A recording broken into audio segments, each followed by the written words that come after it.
Hi everyone, welcome to part 1 of Quadrantal Angles. Here's today's FLT. Given a quadrantal angle, I will be able to determine the trig ratio. First off, what even is a quadrantal angle? Let's take a look. So in the past few lessons, we've been talking about reference triangles created within a unit circle. And we'll talk more about what the unit circle exactly is in future lessons, but these topics will lead up to the unit circle. So notice how we have reference triangles, but what happens when it hits the y-axis? Notice how technically we can't draw a triangle there. Theoretically you can, but technically there's no triangle there. So when you're on the y-axis, or exactly on the x-axis, notice how the reference triangle disappears. And these points, or angles where the reference triangle disappears, actually lead to the idea of quadrantal angles. So here I have the x-axis and the y-axis, and we've been looking at how on the coordinate plane there are 4 quadrants, starting from quadrant 1 in the upper right and going in a counterclockwise motion. So we have 4 quadrants, and we start off with 0 degrees. Any angle between 0 and 90 degrees belongs to quadrant 1. So right here, this quadrant stops at 90 degrees.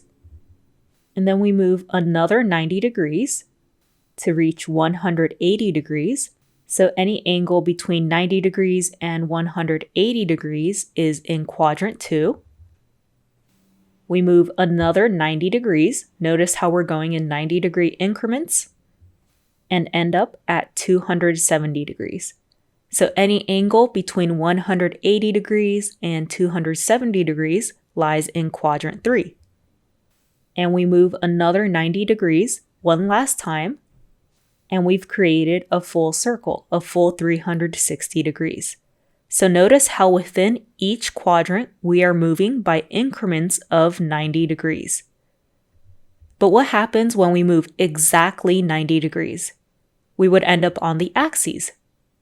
And so this is the idea of quadrantal angles. So I start off at 0 degrees. 90 degrees is a quadrantal angle. 180 degrees, also quadrantal angle. Move another 90 degrees, 270 degrees, and also 360 degrees. So all of these are quadrantal angles. So a quadrantal angle is an angle in which the terminal side lies on the x-axis or the y-axis. So 90 degrees is a quadrantal angle.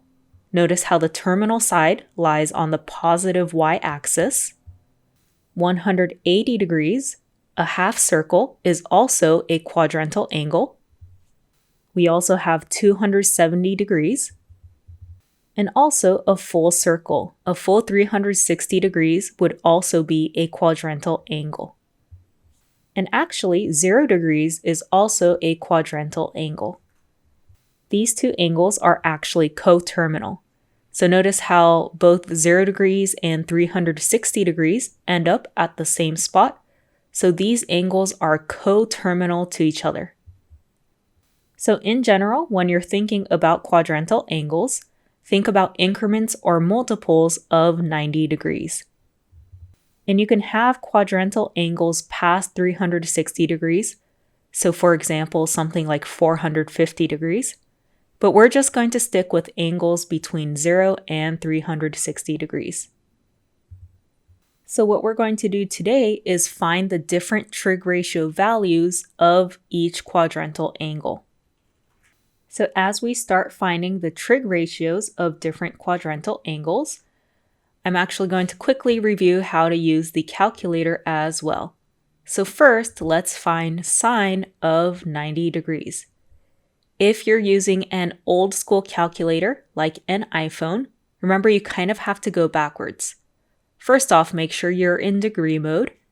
And then what you're going to do is type 90 first, and then tap on sine. And if you're using your iPhone, make sure it's facing sideways so that the sine function does show up. So first, you're going to type in 90 and then sine. And then your answer, 1, should just automatically pop up. What if you're using a new school calculator, like the one on Desmos or Delta Math? You just type it as is, so make sure you're in degree mode, and then you'll type sine and then parentheses 90. The parentheses might automatically show up.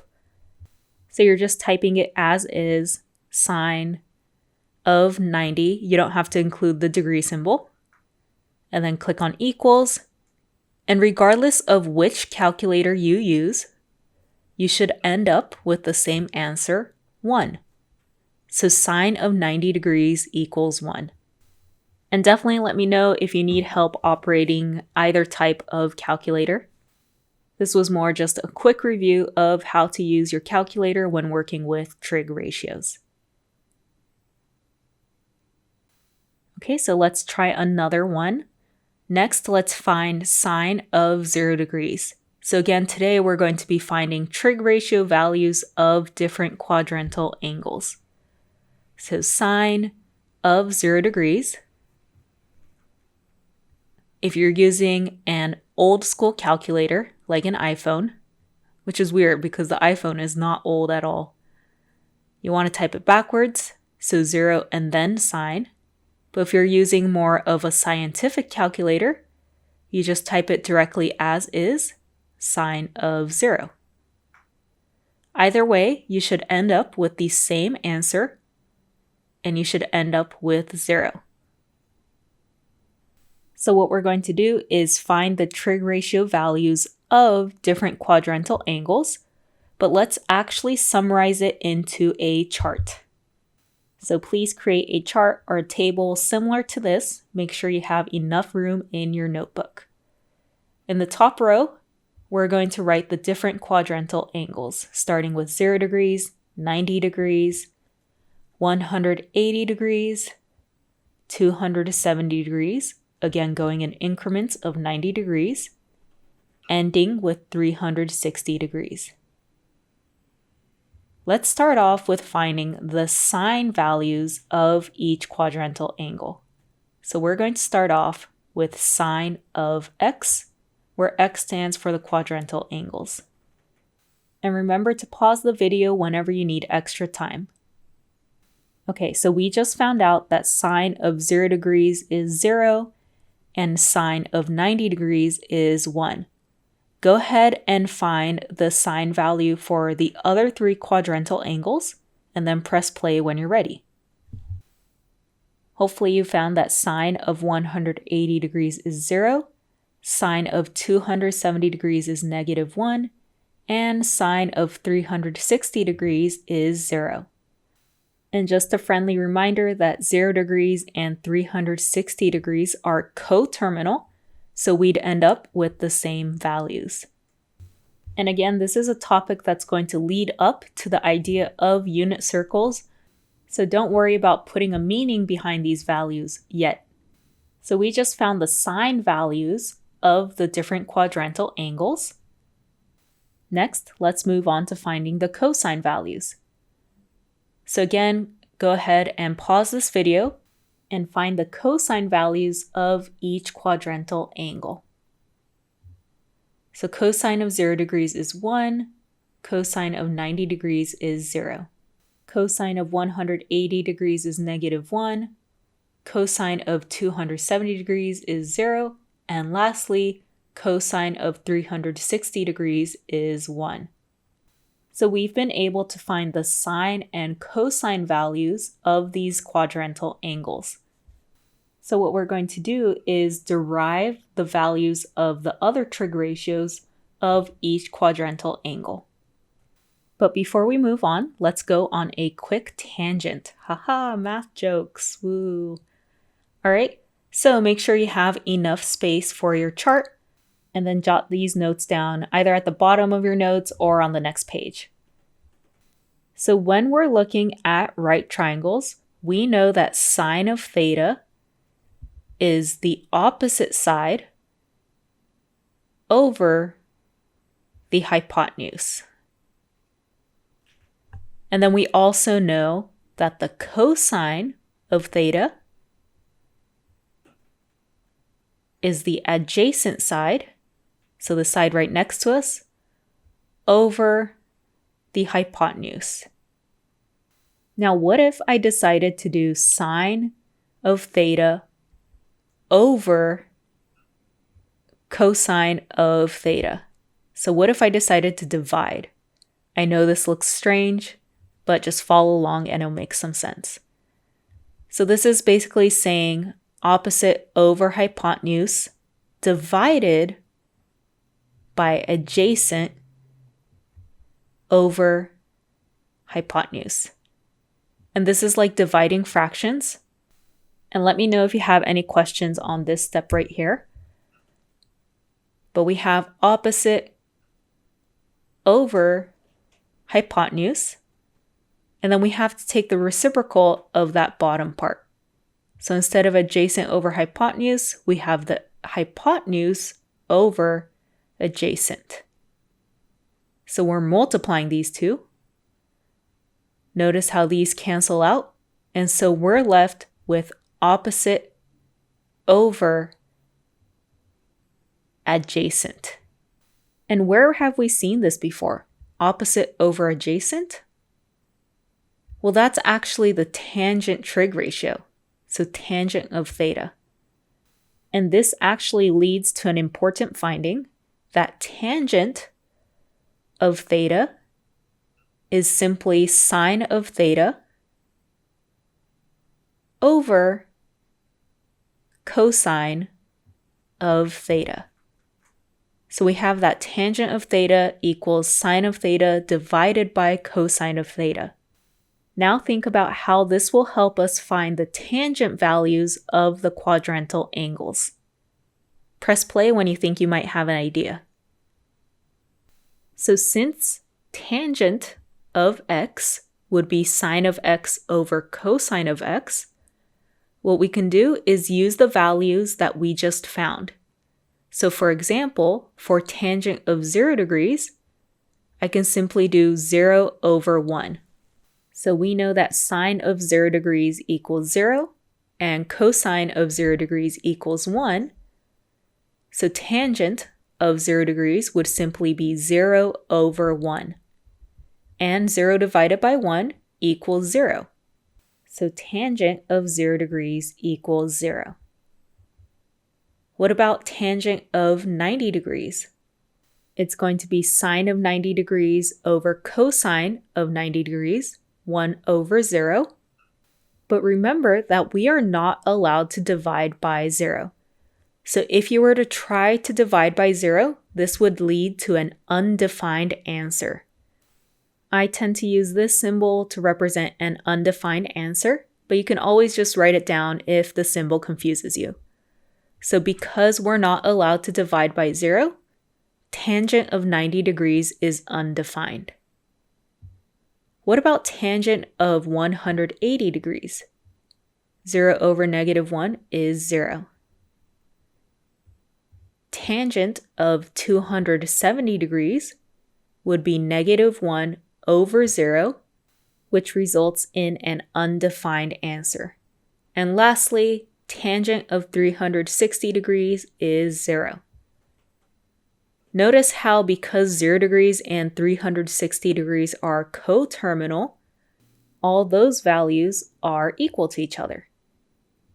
All right, so we have 3 more trig ratios, and please go ahead and write them in this order.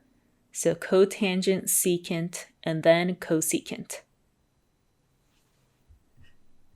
And so let's look at each trig ratio. Think about how we can find the values of each trig ratio.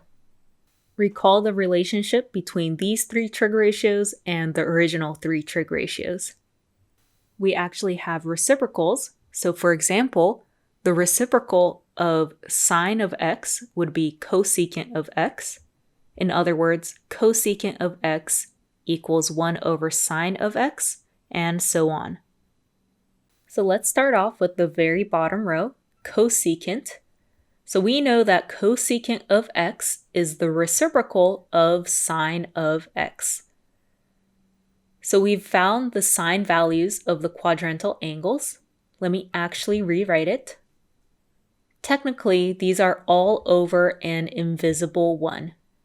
Usually you don't have to write this, but this will help us find the reciprocal easily. So to find the value of cosecant of 0 degrees, we just take the reciprocal of sine of 0 degrees. 1 over 0 results in an undefined answer.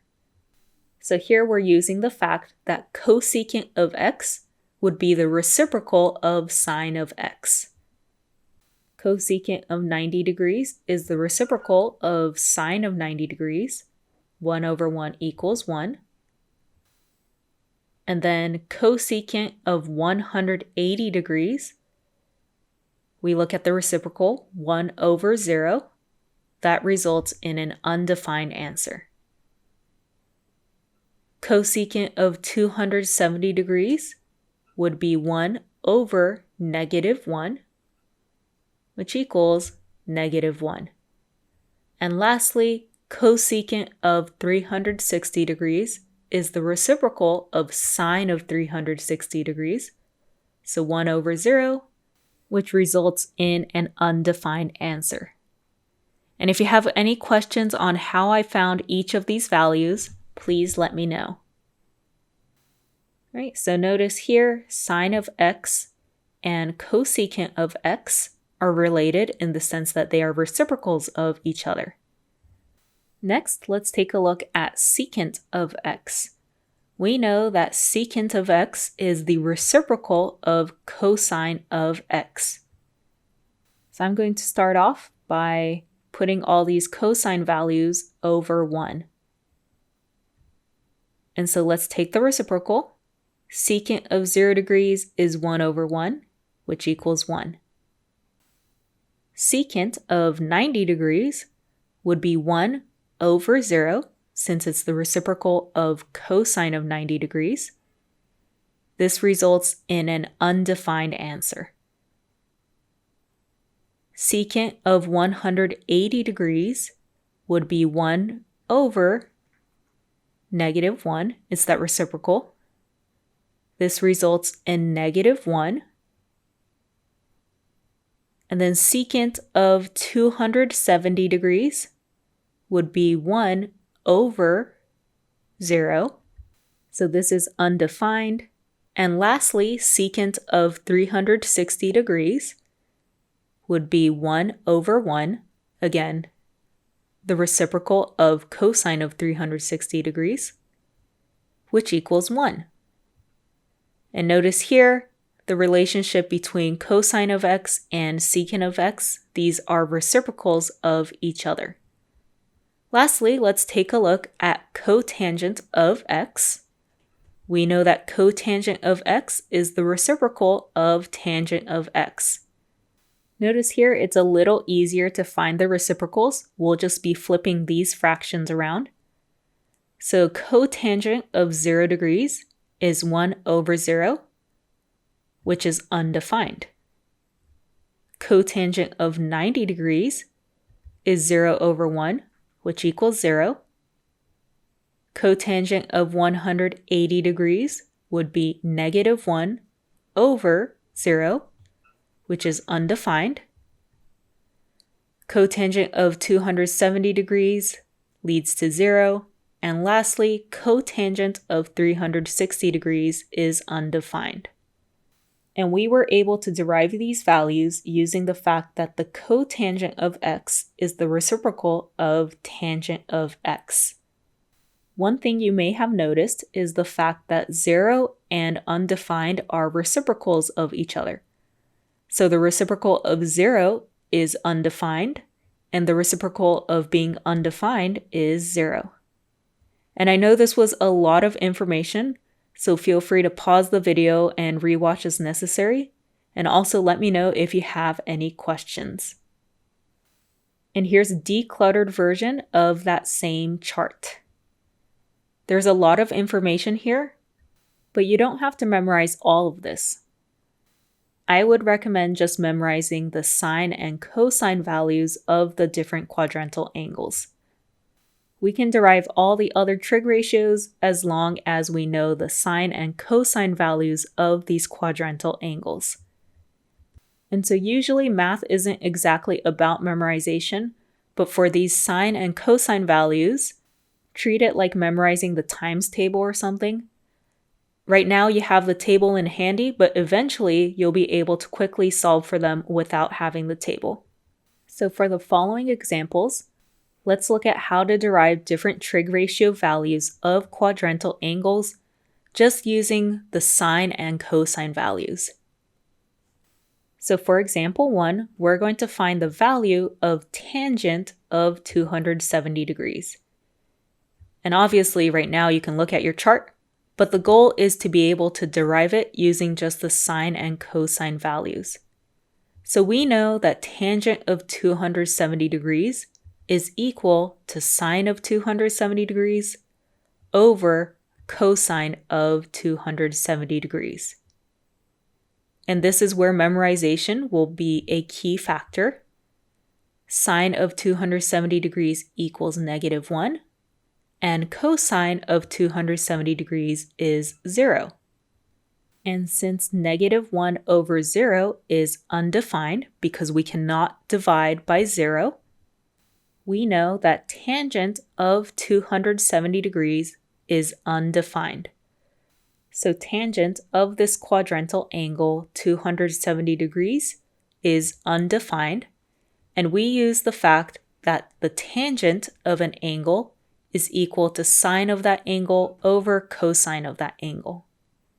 Again, your goal is to memorize the sine and cosine values of the different quadrantal angles, and then use that to derive other trig ratio values. For example 2, let's find the value of secant of 180 degrees. Again, I know you have the table right there in your notes, but we're going to derive it using just the sine and cosine values. So we know that secant is the reciprocal of cosine. So secant of 180 degrees is the same thing as 1 over cosine of 180 degrees. We know that cosine of 180 degrees is -1, so we have 1 over -1, which equals -1. So secant of 180 degrees equals -1, and we use the fact that secant is the reciprocal of cosine. For example 3, we're going to find the value of cosecant of 90 degrees. We know that cosecant is the reciprocal of sine, so this is the same thing as 1 over sine of 90 degrees. And we know that sine of 90 degrees equals 1. So we have 1 over 1, which equals 1. Cosecant of 90 degrees equals 1, and we use the fact that cosecant and sine are reciprocals of each other. And let's look at one last example. We're going to find the value of cotangent of 180 degrees. So earlier we talked about how tangent of theta is sine of theta over cosine of theta. So again, tangent of theta equals sine of theta over cosine of theta. And we know that the cotangent function is the reciprocal of the tangent function. So let's just flip it around. To find cotangent of theta, you have cosine of theta over sine of theta. So it's the reciprocal of tangent of theta. And so again, cotangent of theta can be derived using the fact that it's going to be cosine of theta over sine of theta. This means that cotangent of 180 degrees equals cosine of 180 degrees over sine of 180 degrees. And we know that cosine of 180 degrees equals -1, over sine of 180 degrees, which equals 0. This leads to an undefined answer. So we were able to derive that cotangent of 180 degrees is undefined. Here's a quick review for today. A quadrantal angle is an angle in which the terminal side lies on the x-axis or the y-axis. For example, 0 degrees, 90 degrees, 180 degrees, 270 degrees, and 360 degrees are all quadrantal angles. Notice how they are in increments of 90 degrees. Try to remember the sine and cosine values of quadrantal angles to help you derive the other trig ratios. And that's the end for part 1. Great job today, and please remember to submit your notes on Canvas.